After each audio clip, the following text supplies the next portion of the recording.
போனாக்கா சூக்கு மீரான்னு சொல்லிட்டு நேராக அந்த வழியில் போயிட்டு அப்படியே 3ஆம் நம்பர் ரோடு கனன்ட்ராய் அது இடையில பார்த்தா இது ஒரு ஷாப் திறந்துருந்தா சிட்டி ஸ்டார் புதுசாக திறந்துருந்தாங்க பரவாயில்லையே அப்படின்னு சொல்லிட்டு நேராக நம்ம மிஸ்லன் கடைக்கு டயர் மாத்திரை கடைக்கு நான் போனேன். இங்கே தான் இனிமேல் கூத்தே ஆரம்பம். Wait and see. அந்த மிஸ்லன் கேரேஜுக்குள்ளே இறங்கினோடனையும் பார்த்தா பிரம்மாண்டமான கேரேஜு. ஆமாம், பார்க்குறதுக்கு எல்லாம் டயரும் சேல் போட்டிருந்தான். உள்ளுக்குள்ளே பார்த்தாக்கா இவர் தான் நம்ம மிஸ்லன் பொம்மை, ஃபேமஸான பொம்மைங்க. ஆமாம், பார்த்தா ஒரு டயரோட விலை பார்த்தோன்னே எனக்கு தலை சுற்றுனுச்சு. டயரை பாருங்கள், எல்லாம் ஃப்ளைட் டயரை மாதிரி எவ்வளோ அகலமாக இருக்குன்ட்டு. நானும் அங்கே உள்ள மேனேஜர்கிட்ட பேசிவிட்டு இந்த மாதிரி 2 டயர் வேணும் அப்படின்னு சொன்னேன். சரி பாரு என்ன எவ்வளோ விலையாக கேட்டேன்.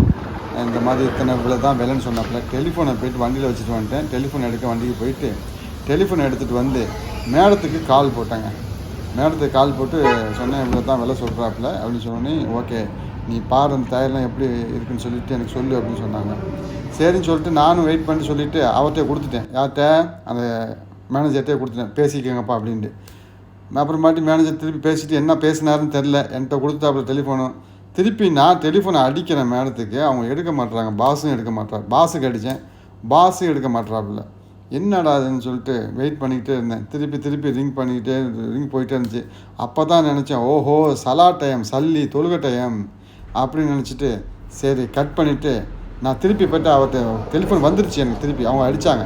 அடித்தோன்னு நான் அவர்கிட்ட கொடுத்துட்டேன். யார்கிட்ட? மேனேஜர்கிட்ட. அவர் பேசிக்கிட்டு இருந்தாப்புல ப்ரைஸு இவங்க பேச அவங்க பேச சரியாக வரல. நீயா நானான்னு சொல்லிட்டு எல்லாம் பயங்கரமாக வார்த்தைகள் போயிட்டு இருந்துச்சு. நானும் வெயிட் பண்ணி பார்த்துட்டு வெளியே இருந்து எல்லாத்தையும் வேடிக்கை பார்த்துக்கிட்டு இருந்தேன் அந்த ஷோரூமில். ஹாய் நண்பா, நம்ம மிஷின் டயர் வாங்க வந்தோம். சரியான ப்ரைஸு, அதான் ஆஃபர்னு போட்டுருந்துச்சு. ஆனால் இந்த வண்டிக்கு ஆஃபர் இல்லை அப்படின்னு சொல்லிட்டு நம்ம பாஸோடு அப்படி இப்படின்னு பேசுனாங்க. டெலிஃபோன் பேசினாப்புல ஒன்றும் சரி வரல. சரியான வேலை. அதாவது 2 டயருக்கே போகுது 350,000 மேலே போகுது. அப்படிங்கிறப்ப பாஸ் சொன்னார் இவ்வளோ காசு கொடுத்து இது பண்ண தேவையில்ல, ஜப்பான் டயர் மற்ற டயர் பார்க்கலாம் அப்படின்னு சொன்னாங்க. இப்போ அந்த டயரை நம்ம பார்க்க போகிறோம். வெயிட் பண்ணுங்கள். நான் மற்ற கம்பெனிக்கு போயிட்டு நான் வீடியோ போடுறேன். சும்மா கரெக்டாக முடிச்சிருவோம். இதுதாங்க அந்த மேலம் கம்பெனி. அந்த மிஸ்லின் கம்பெனியை விட்டுவிட்டு நேராக நம்ம மேலம் கம்பெனிக்கு வந்தாச்சு. டயர் இருக்கான்னு கேட்டேன். டயர் இருக்குது உள்ளே வா அப்படின்னு சொன்னாப்புல. உள்ளே போயிட்டு ப்ரைஸ் எல்லாம் சொன்னாப்புல. இவ்வளோ ப்ரைஸ் இருக்குது, இவ்வளோ இருக்குது அப்படின்ட்டு. நானும் ப்ரைஸ் எல்லாம் பார்த்தா உள்ளுக்குள்ளே போய் பார்த்தா சரியான டயர் எல்லாம் அடிக்க இருந்துச்சு. சைனா, ஜப்பானு, ஜெர்மனு எல்லாம் இருக்குது. எது வேண்டாப்புல. நான் சொன்னேன் ஜப்பான் வேணும் அப்படின்னு. அவர் கம்ப்யூட்டரில் கட்டி பார்த்துட்டு எல்லாம் ஓகேன்னு சொல்லிட்டு மேடத்தையும் எல்லாம் ரெடியாச்சு. மேடம் பாஸும் சொன்னால் ஓகேன்னு சொல்லிட்டாங்க. டயரை மாற்றுப்பா அப்படின்னு சொல்லிட்டு 2 டொயோ டயருங்க. தலைவன் ஜாக்கியை கீழே சொருவ ஆரம்பிச்சிட்டாரு. அங்கே வேலை பார்க்குற தலைவன். பார்த்தாக்கா டயர் கழட்டுற மிஷினெல்லாம் பார்த்தாக்கா எல்லாம் முரட்டு மிஷின் எல்லாம் ஒரு கடையில் ஒன்று தாங்கன்னு பார்த்தா எல்லாமே வரிசையாக அடிக்கிறது. என்னமோ நம்ம ஊரில் மாவு மல்லி இறக்கணுள்ள மிஷின் அந்த மாதிரி வரிசையாக இருந்துச்சு. தலைவன் ஜாக்கியை அடித்து முன்னால் உள்ள 2 டயரையும் கழட்டிட்டாப்புல. நம்ம டொயோ டயரை ஆர்டர் பண்ணியிருந்தோம். அவரும் டொயோ டயரை எடுத்து கொண்டு உருட்டிட்டு போயிட்டாப்புல. நான் உட்காந்து நின்று பார்த்தேன். எல்லா டயரும் எப்படி இருக்குன்னு பார்த்தேன். மனசுக்கு பிடிச்சிருந்துச்சு. ஓகே நம்மளுக்கும் டொயோ டயர் போட்டு நம்ம வண்டிக்கு இல்லை, நம்ம பாஸோட பையன் வண்டிக்கு தான். யாராக இருந்தால் என்ன சூப்பராக போட்டால் நல்ல நாளே உழைக்கும். போய் உட்காந்து ஒரு டீயை குடிப்பா அப்படின்னு கடைக்காரர் சொன்னார். நானும் டீயை குடித்து அந்த ஃப்ளாஸ்கில் தான் போட்டு இருந்துச்சு. அந்த போட்டெல்லாம் நம்மளாம் போடலை. எடுத்து புரிஞ்சு பார்த்தேன். பரவாயில்லை. இஞ்சியும் ஏலக்காவும் மிக்ஸ் பண்ணி அந்த ஃப்ளாஸ்கில் ஊற்றி வச்சுருந்தாங்க. கொஞ்சம் கொஞ்சமாக குடிச்சிக்கிட்டு சுவைச்சிக்கிட்டு உட்காந்துருந்தேன். அதுக்குள்ளால் நம்ம டயருக்கு அலாஞ்சிமெண்ட்லாம் இது அலாஞ்சிமெண்ட்டில் டயர்லாம் பழசை கழட்டி போட்டு புதுசாக மாட்டிட்டாப்புல நம்ம தலைவன். நானும் பக்கத்தில் இருந்து பார்த்துக்கிட்டு இருந்தேன். என்ன கரெக்டாக பார்க்குறாப்புல செய்கிறாப்புலன்ட்டு. சரியாக தான் செஞ்சுக்கிட்டு இருக்காங்க அவங்க வேலையை. ஆமாம், தலைவன் எடுத்து உருட்டிட்டு டக்குன்னு புருக்கியை போட்டு டக்குன்னு எல்லாம் அடித்து கழட்டி அந்த ஸ்பாட்டில் எல்லாம் டக்குன்னு அடிச்சு முடிச்சுட்டாங்க. அடுத்த டயரும் தலைவன் ஃபிட் பண்ணிட்டாப்புல. அடுத்த டயரும் ஓகே. இதுக்கு அந்த பார்த்து அந்த அலுமினியம் சிப் மாதிரி ஒட்டுறாங்க. இந்த சைடில் எவ்வளோ குறைஞ்சிருக்கோ அந்த சைடு எவ்வளோ குறைஞ்சிருக்குன்னு உங்களுக்கு தெரியும் நண்பர்களுக்கு, டிரைவர்களுக்கு. தலைவன் அந்த சைடு மாற்றிட்டாப்புல. அந்த சைடு மாற்றி நம்ம புருக்கியெல்லாம் சும்மா கடன்னு அடிச்சு தகடை தட்டிட்டாப்புல. அடுத்து நம்ம எடுத்துகிட்டு அங்கே அலாஞ்சிமெண்ட் கொண்டு போகணுன்னு சொன்னாப்புல. இதுதான் அலாஞ்சிமெண்ட் பார்க்குறது தான், கம்ப்யூட்டரில் பார்க்குறது தான். அலாஜ்மெண்ட்டுக்கு நம்மளை வண்டியில் வச்சு மேலே தூக்குறாங்க, நம்மளை உள்ளே உட்கார வச்சு சீன் மேலே தூக்குறாங்க. அலாஜ்மெண்ட் பார்க்குறான்னு எனக்கு என்ன தெரியல. வண்டி ஏறுது பாருங்க மேலே, தெரியுதா? நான் வண்டிக்குள்ளே உட்காந்துருக்கேன்.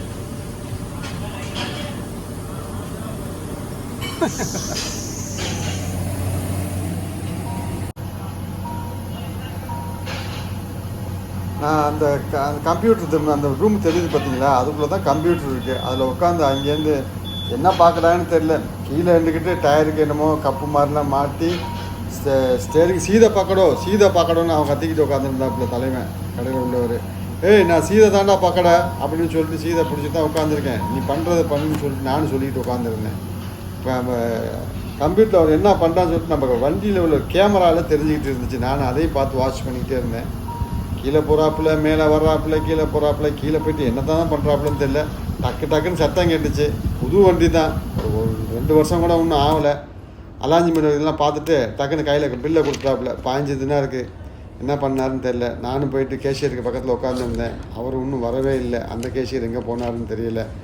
அவருக்கு அப்படியே ஒரு 10 நிமிஷம் அங்கே உட்காந்துருந்தேன். அவரும் அந்த கேஷியர் அதுக்கப்புறம் வந்துட்டாப்புல. வந்துட்டு மற்ற பில்லு ஏதாவது டயர் பில்லையும் சேர்த்து பின் பண்ணி அடித்து கையில் கொடுத்துட்டாப்புல.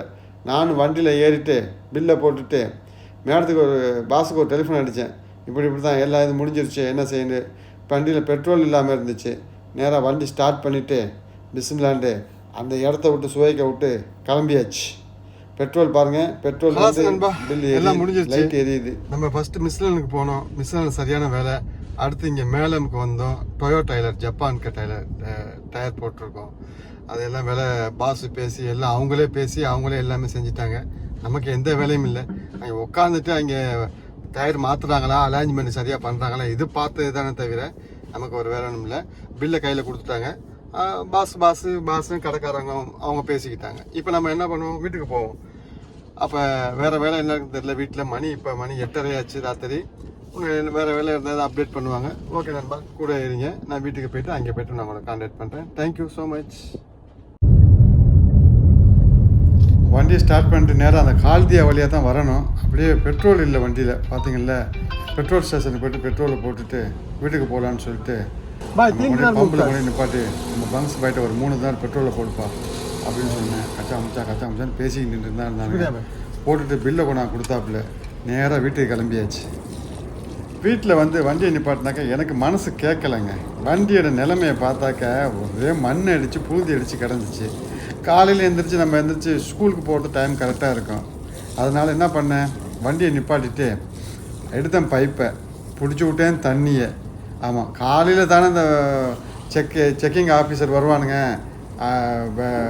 தண்ணி அடித்து குயத்தில் கழுவுனாக்க ஃபைன் போடுறதுக்கு. ராத்திரியே அடிப்பேன்னு சொல்லி அந்த இருட்டில் கேரேஜில் லைட்டும் இல்லை ஒன்றும் இல்லை, பொட்டையன் தடவுற மாதிரி தடவி தண்ணி அடித்து விட்டு அதுக்கப்புறம் துணியை எடுத்து போட்டு நல்லா துடைச்சிறதுக்கு துணியை தான் மறந்துட்டு வந்துட்டேன். அதுக்கப்புறம் நான் போயிட்டு நான் எடுத்துகிட்டு வந்து வச்சுட்டு தண்ணியை பிடிச்சி விட்டேன். நல்லா எல்லா இடத்துக்கும் சரியாக பிடிச்சி விட்டேன். எனக்கு வேறு பயம், நம்ம பாஸ் வேறு எதுவும் பார்த்துட்டாப்புல என்னடா நடுஜாமத்தில் கழுவி நிற்கிறேன்னு சொல்லி கத்துவாப்புல. அவர் ஜன்னலில் பார்த்துக்கிட்டு நாங்கள் கழுவிட்டு இருந்தேன். அதோடு அதுவாக நம்ம ஓட்டுற ரதத்துக்கும் தண்ணியை பிடிச்சி விட்டேன். எல்லாத்தையும் ஒரேதிரியாக கழுவி விட்டுருவோம். ஏன்னா காலையில் அதை கழுவிக்கிட்டு இதை கழுவிக்கிட்டுலாம் நிற்க முடியாதுன்னு சொல்லிவிட்டு அதுக்கும் பிடிச்சி விட்டேன். அங்கே ரோட்லேருந்து வண்டி ஸ்பீடாக வருவாங்க. யார், இந்த ஊர் மக்கள்கள். பார்த்துட்டு ஒரு லுக்கு ஒன்று முறப்பு விட்டுட்டு தான் போவாங்க. என்னடா இந்த நாட்டில் கழுவிடுறான், தண்ணி ரோடெல்லாம் தண்ணியாக கிடக்குதுன்ட்டு. நான் அதெல்லாம் பொருட்படுத்தலை. நம்ம வண்டி சுத்தமாக இருக்குங்கிற ஒரு எண்ணத்தில் தாக்கு போன்னு அடித்து விட்டுட்டு சீக்கிரம் துடைக்கிறதுக்கு ஏற்பாடு பண்ணிட்டேன். ஏன்னு கேட்டாக்கா ரொம்ப நேரம் துடைச்சிக்கிட்டு தண்ணி அடிச்சுக்கிட்டோம்னாக்கா பின்ன உண்மையிலேயே யாரோ அரபியில் பார்த்தா எதுவும் சொல்லுவாங்கன்னு சொல்லிட்டு சரன்னு பிடிச்சி துணியை எடுத்து நல்லா போட்டு தொடர்ந்து துடைச்சி விட்டுட்டு அந்த கருப்பு வண்டி இருக்குல்ல, கருப்பு வண்டியில் கட்டாயம் தண்ணி போட்டு அடித்தே கழுகணும். என்ன கேட்டாக்கா தண்ணி அடிக்கலைனாக்கா அந்த கருப்பு வண்டியில் வரையாக இருக்கும். அது ஒரு பெரிய தொல்லை, அந்த கருப்பு கலரு. அதனால் இந்த வண்டி கருப்பு கலர் டெய்லி தண்ணி அடித்தே கழுவியே ஆகணும். நான் என்ன பண்ணேன், நல்லா டக்குன்னு ஏறி குரங்கு தாவுன மாதிரி தாவி அந்த இதில் ஒரே இதில் மேலே தொடச்சே ஆகணும். இதில் சன்ரூஃப் இருக்குது. இதில் அதில் ரப்பரு தண்ணி நின்றுச்சுன்னு வச்சுங்களேன், அப்படியே ரப்பர் இத்து போய் நம்ம வீட்டில் கேரேஜும் கொஞ்சம் வீக்காக தான் இருக்குது. வெயில் பட்டு அந்த சன்ரூஃப் உள்ள ரப்பர் சைடில் ஒரு ரப்பர் தெரிச்சு போய் தண்ணி உள்ளுக்குள்ளே இறங்குறதுக்கு சான்ஸ் இருக்குது. அதனால் மேலே நான் ஏறணும் அதெல்லாம் பார்க்கணும் இருக்காமல் அந்த ராத்திரியில் தாவி ஏறி சும்மா தொடச்சிட்டு க்ளீன் பண்ணிவிட்டு வண்டியை சும்மா அப்படி வாட்டர் சர்வீஸ் பண்ண மாதிரி நண்பா. நான் அவங்க சேட்டை இன்றைக்கி எல்லாம் வேலையெல்லாம் கிட்டுன்னு எல்லாம் முடிச்சாச்சு. வீட்டுக்கு இப்போ தான் வந்தேன். வண்டியை கேரேஜிலேருந்து எடுத்துகிட்டு வந்து டயரை மாற்றி அந்த டயர் கடைக்கு டயர் கடைக்கு மிஸ்லின் டயர் கடைக்கு போயிட்டு அங்கே பேச்சுவார்த்தை பண்ணி சரி வரல. பேச்சுவார்த்தை தோல்வியில் முடிஞ்சிச்சு. அதுக்கப்புறம் மேலமுக்கு போனோம். ஜப்பான் டயர் டொயோ டயரை போட்டு வந்தோம். அதுக்கப்புறம் வண்டி நாஸ்தியாக கிடந்துச்சு, பார்க்கவே கன்றாவே இருந்துச்சு. அதை ராத்திரியே கழுவுன்னு சொல்லிட்டு ராத்திரி இருட்டிலே தண்ணி அடித்தாங்க. எங்கள் கேரேஜில் வந்து லைட் இல்லை, அதை இருட்டிலே தண்ணி அடித்து கழுவி நீங்கள் பார்த்துட்டுப்பீங்க வீடியோ. சப்ஸ்கிரைப் பண்ணிக்கோங்க நண்பா, ப்ளீஸ் ஃபாலோ பண்ணிக்கோங்க. என்னுடைய லைஃப் ரொட்டீனை வந்து நான் எப்படி அன்னன்னைக்கு என்னென்ன நடக்குதோ அதெல்லாம் வந்து நான் உங்களுக்கு வந்து நான் அப்டேட் பண்ணிக்கிட்டே இருப்பேன். ஓகே நண்பா. இன்றைக்கி காலையில் ஸ்கூல் போனதுலேருந்து அங்கே போலீஸ்காரன் என் போட்டா பிடிச்சி பார்க்கிங்கில் அது இன்னும் எனக்கு டென்ஷன் ஆகிட்டே இருக்குது. எப்போ ஓலை வரும்னு தெரியாது. மேடம் நம்ம பாஸ் இன்னும் நம்மளுக்கு சொல்லலை. ஓலை வந்திருக்குன்னு பாஸ் சொன்ன உடனே உங்களுக்கு கட்டாயம் அறிவிக்கிற அந்த ஓலையை நீங்கள் பார்த்து கவனமாக இருந்துக்கங்க. ஓகே நண்பா, குட் நைட், see you இன்ஷா டுமாரோ. நாளைக்கு உங்களை மீண்டும் சந்திக்கிறேன் இன்ஷா அல்லா அடுத்த எபிசோடில். சப்ஸ்கிரைப் பண்ணிக்கங்க, லைக் பண்ணிக்கங்க. தேங்க்யூ நண்பா. சேட்டை ட்ராவலர். Good night.